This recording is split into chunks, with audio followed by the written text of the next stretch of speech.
TNA is headed in the right direction. TNA Genesis from January the 19th, 2025, TNA's first pay-per-view of the year was great. This was a great show. TNA wants to be a serious promotion. And I'm happy for TNA. I feel that this year will be the year of TNA.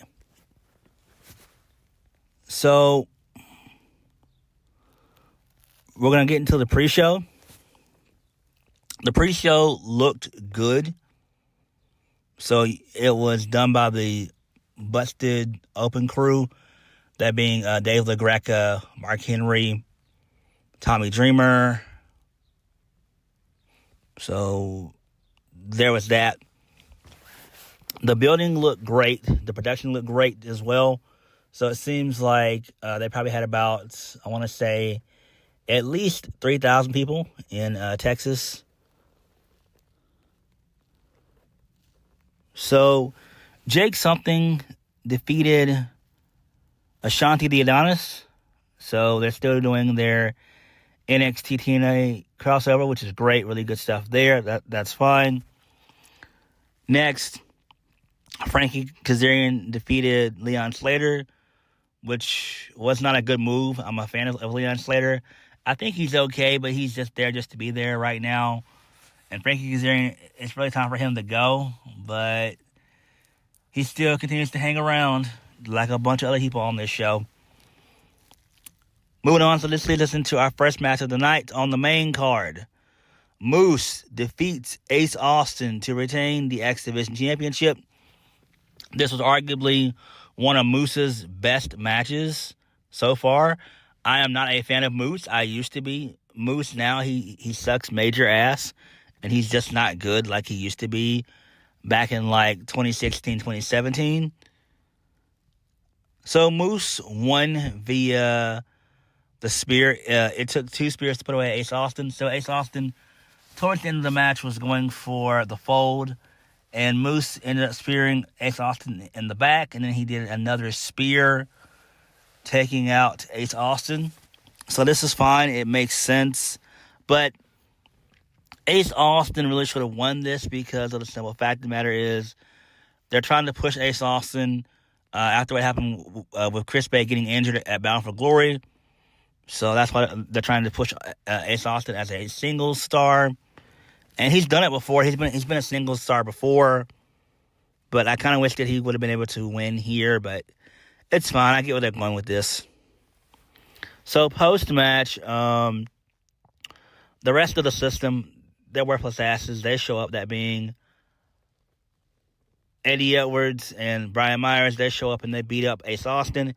And then Eric Young and Steve Macklin, they show up to make the save. They have a little brawl. And then this leads us into the system, which is Eddie Edwards and Brian Myers. They were defeated by Steve Macklin and Eric Young. I don't give a damn about this at all. Moving on. So, this leads us into Spitfire, which is Jody Threat and Danny Luna versus Heather and Ash by Elegance. With the personal concierge, George Iceman. Really good stuff here. But in the end, Spitfire was able to retain. They retained. I thought they were going to switch the titles, but they didn't. So basically, the win came through Danny Luna hitting a insane German suplex from off the top rope. That thing was nasty. And so Jody Threat hits the pressure drop for the 1-2-3, and that was it. Makes sense, but I don't get why they didn't switch the titles here. But I see where they're going with this because it does seem like they're going to continue the Ash by Elegance experiment, which is going quite well. I know she didn't do well when she was getting a shot at the Knockouts Championship. And so they put her in a tag team, which actually makes sense, with Heather Reckless. They also came out dressed like the Dallas Cowboys, so that was pretty cool. I did like that. Funny. Really good shit there. So I do think that they'll probably end up having Ash by Elegance and Heather by Elegance winning the tag titles eventually. But there is no division, really, no serious division for Spitfire at all. And if you don't have a strong division, I feel like you should just break up, a team and start creating teams that you aren't doing much of anything with. That's what I would do. But it is what it is. Match was all right. Moving on, Tessa Blanchard versus Jordynne Grace. This kicked major ass. I loved this match. This match, in my opinion, was the match of the night from a work rate perspective. And man, did these girls deliver. These females, they delivered. They beat the hell out of each other. So Jordynne Grace, she was very aggressive early on in the match. She ended up doing a jackhammer on the outside. Tessa Blanchard was able to to hit some lucha libre moves and stuff, which was great. That she learned in Mexico. That was cool. Jordynne Grace did a Death Valley Driver on the outside from the ring apron. That was nasty. And then the finish basically came when Tessa tried to tear apart the turnbuckle, the middle buckle. So she was able to remove it. And then she did a bulldog on the middle turnbuckle pad, followed by the Magnum, which is a diving code breaker for the 1, 2, 3. Tessa Blanchard wins. Really good shit. And there was a bunch of chants in this match, like fuck you, Tessa. That broke out. And these were audible chants. Also, she's a racist. That broke out. That was great. Now, the whole venue did not, they didn't take part in this. It was just audibly heard, which was great. So this is good stuff. I do like this. This is excellent. Excellent stuff. So Jordynne Grace is no longer with TNA. She is now officially done. And I feel that Jordynne Grace has done so much to help out the division, for sure. And now it's Tessa and Masha that have to pick up the pieces and, put it on their back. I still do think that Tessa will probably end up beating Masha. I would probably say around... Rebellion is way too soon because Masha just won the championship back at Bound for Glory. So Rebellion is too soon. I would think they would probably do the title switch maybe at Slammiversary in July. I think that's the best way to do it, to give Masha some credible opponents to face and everything else. But that's what I would do. But Jordynne Grace is officially done with TNA. She has held it down for the past year and a half. She's kicked major fucking ass in TNA.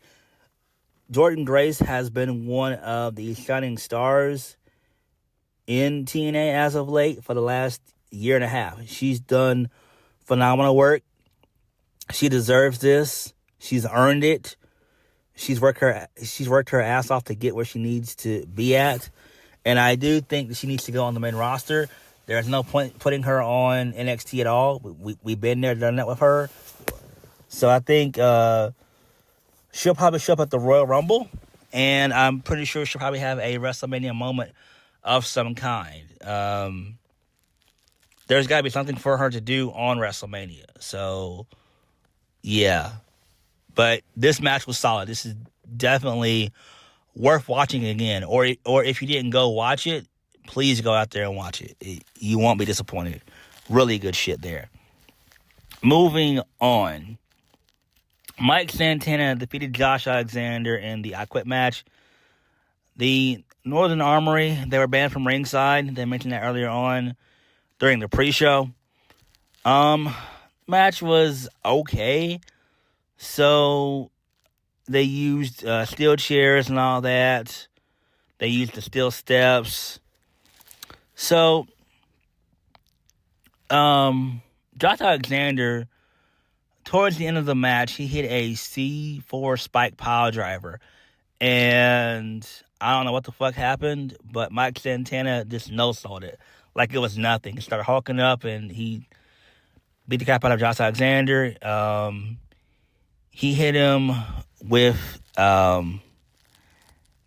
not a bag where you put thumbtacks in, but I forgot what they call it. So he used that, and he beat Josh Alexander with that. Josh Alexander had some internal bleeding, and so Josh Alexander, he then brought in zip ties. Mike Santana was able to reverse that, and he put Josh Alexander in the zip ties. And Mike Santana, he did a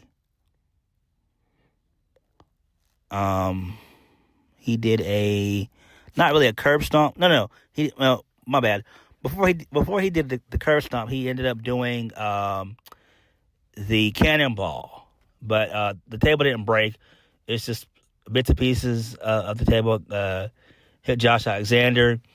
He still didn't quit when that happened, and then he was about to do like a curb stomp. He's about to do a curb stomp onto the steel steps, and then Josh just quit.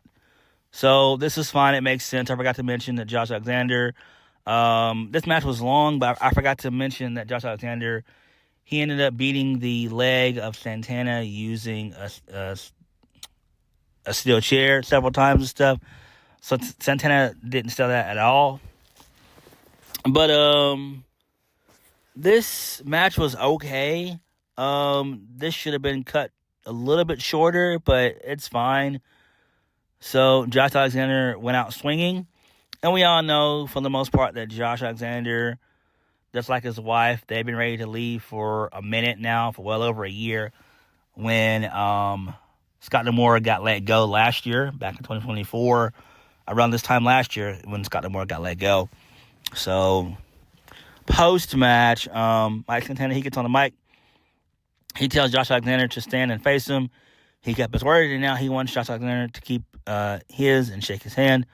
So, Josh Alexander gets to his feet. He shakes his hand. He gets on the mic and says he's a man of his word. And he says that Santana is the new standard of TNA right now. And then he says he also quits TNA. And that was it. So this actually does make sense. I do like this. I think what's going to happen with Josh Alexander, and I don't want it to, I really don't, but I have a feeling that Josh Alexander more than likely will probably end up in WWE. I just do not see him going to AEW. I know there were reports of Mike Bailey being sent to AEW, but so far none of that has come into fruition. We have not seen him on Dynamite or Collision. He might already be on the Ring of Honor. I don't know, but I just got a feeling. I got a feeling that Josh Alexander is probably going to go to WWE. I don't want that to happen. I don't want that to come to fruition, but that just seems how it's just going to go. I just don't see Josh going to AEW, especially since AEW is in shambles and so many talent they want to be out. You know, they want to be let go. They want freedom. They want out. They want out. So that's just where I see Josh Alexander going. So Santana winning makes perfect sense. It seems like they're trying to make him the guy. in case Hendry didn't stick around, but he probably will stick around for a little while. I don't know how long, but it seems like TNA has the next best thing if Hendry doesn't stick around in Mike Santana. So this is fine. That was fine. Moving on. So Fraxium, they show up in the next match. That's Nathan Frazier and Action from NXT. They show up. They bring chairs with them. They sit down. They watch the match. That was the Hardys, Matt and Jeff Hardy versus the Rascals, Trey Miguel and Zachary Wentz. Match was so-so. Fraxium, they got sent in the back because Trey Miguel ended up hitting was it a suicide dive or a plunger or whatever, something like that. Ended up taking Fraxium out. Fraxium was upset. They started, they're about to throw hands. Then TNA security came out and they sent them to the back. And so on Impact, it's going to be my bad. It's going to be the Hardys. No, my bad. It's going to be the Rascals, Trey Miguel, Zachary Wentz, taking on Fraxium, Nathan Frazier, and Axiom, which is great. Really good shit there. Excellent. Can't wait for that. That's going to be fun. Like I said, the Hardys getting the win makes the most sense, and this is great. Really good stuff there. Then we get a video package for Chris Bay and a link for his GoFundMe. Good stuff there. Moving on. So, Santino Marella, he's going to address Josh Alexander. Him basically quitting. So, that'd be cool. And we're also going to get Fraxium. They're going to defend the NXT Tag Team Championships against the Rascals on Impact. And it's going to be live. So this is great. Good shit there. Moving on. The Clockwork Orange House of Fun match. Masha Slamovich versus Rosemary for the TNA Knockouts Championship. Masha Slamovich wins, rightfully so. There were staples involved in this. Steel chairs, barbed wire, everything else. There was the mist involved. They used thumbtacks and everything else. So the finish came when Masha hit the Requiem, which is a power driver, through like three steel chairs, and that was it. Rosemary hit a spear through the thumbtacks and all that stuff. There was a part in the match where she brought Janice back, which Janice is what Abyss used to use when he was doing his Monster Balls matches back in the day. She used that on Masha. It broke, but Masha didn't suffer any internal bleeding or anything like that or whatever. I wouldn't say no-sold it, but it didn't really do anything. So, I mean, this is fine. I also heard chants of "please retire." They weren't too loud, but I was able to audibly hear it. So, I don't know. I mean, it seems like it is time for Rosemary to kind of hang up her boot that's what it seems like to me. I mean, Rosemary's okay, but she's been there for forever, But Masha winning is the right decision, and can't wait to see what's next for her. Oh, my bad. I forgot to mention Cora Jade. So she came out towards the end. I mean, she came out at the end of the match. She showed up, and she stared down at Masha Slamovich. And it seems like they're going to do Masha Slamovich versus Cora Jade for the TNA Knockouts Championship sometime this year, which is great. They might even do it at their next TNA show, because the next pay-per-view is not going to be until April, which is Rebellion, so it'll be like towards the it'll be late April when they do their next pay-per-view. So they had a good little stare down, and that was great. Okay, good stuff. Moving on, main event of the evening. So Santino Marella, he came out. He brought the Busted Open panel back. They talked about who's going to win the main event and everything else. And so Ryan Nemeth, Nick Nemeth's worthless little brother, he showed up. So he talks shit, basically. And Santana says that he's got no business in this. And he basically bans Ryan from ringside. So main event of the evening, Joe Hendry versus Nick Nemeth for the TNA World Heavyweight Championship. Joe Hendry defeats Nick Nemeth. We believe. TNA believes. We believe. Joe Hendry is the new TNA World Heavyweight Champion. So, this match was an okay match. It went rather long. Both JBL and Frankie Kazarian got involved. So there was a point in the match to where Frankie Kazarian came out. Both guys were down, basically. He was about to do the quote-unquote cash-in for the Call Your Shot Gauntlet. JBL comes out. He clotheslines him. And JBL also punches Ryan Nemeth to take him out. And then Joe Hendry, he hit the standing ovation. Nick Nemeth kicked out. The crowd wanted it one more time. So then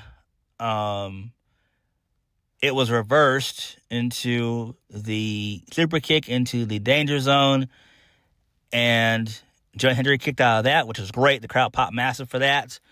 And then Joe Hendry ended up hitting the follow-away slam from off the top rope into the standing ovation for a second time for the 1, 2, 3. And Joe Hendry wins. This was great. I love this. Excellent, excellent stuff. The crowd was eating all this stuff up.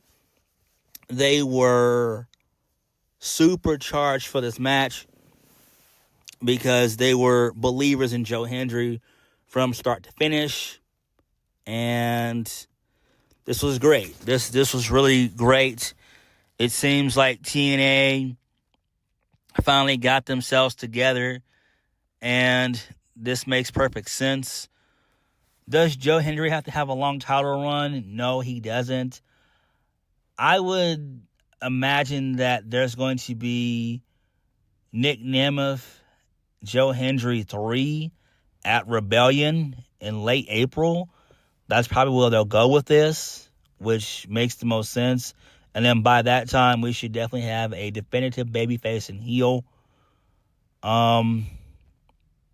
Because Nick Nemeth, he kind of right now is playing the tweener role when Joe Hendry is a pure babyface, which is great. But this was the right call. Bound for Glory has been rectified, and it makes sense. So this is a wise decision and call on TNA, and I'm happy. I'm happy as fuck for Joe Hendry. Joe Hendry deserved it. He's earned it, and this makes TNA look like a serious promotion. 2025 will be the year of TNA, and I'm glad that the NXT TNA partnership is still alive and well. That's great. Excellent stuff. So overall, Genesis was a good show. TNA Genesis was a good show. The main event was great. Good stuff there. Masha and Cora Jade staring each other down was great. That was good stuff there. I love that. Tessa Blanchard and Jordynne Grace, they killed it. They definitely killed it. Definitely go back and watch that match again. If you didn't watch it, just go back and watch it. It's worth it. Jeff Hardy, the Hardys taking on the Rascals, that was cool. That was cool. I enjoyed that. So, yeah. This show was a pretty good show for the most part. Really, really good show. I just didn't like the first couple matches. Like, I didn't like Steve Maclin and Eric Young. I don't understand why TNA still continues to invest in those guys.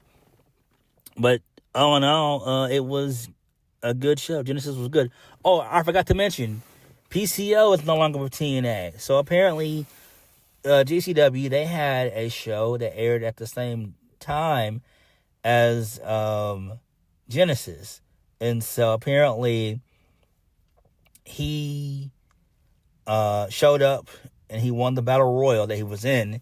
And he ended up taking a sledgehammer to the TNA Digital Media Championship, and he utterly destroyed it.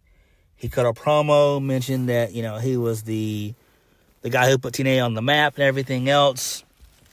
He was the one that caused TNA to have the biggest house that they've ever done so far when they were in Montreal.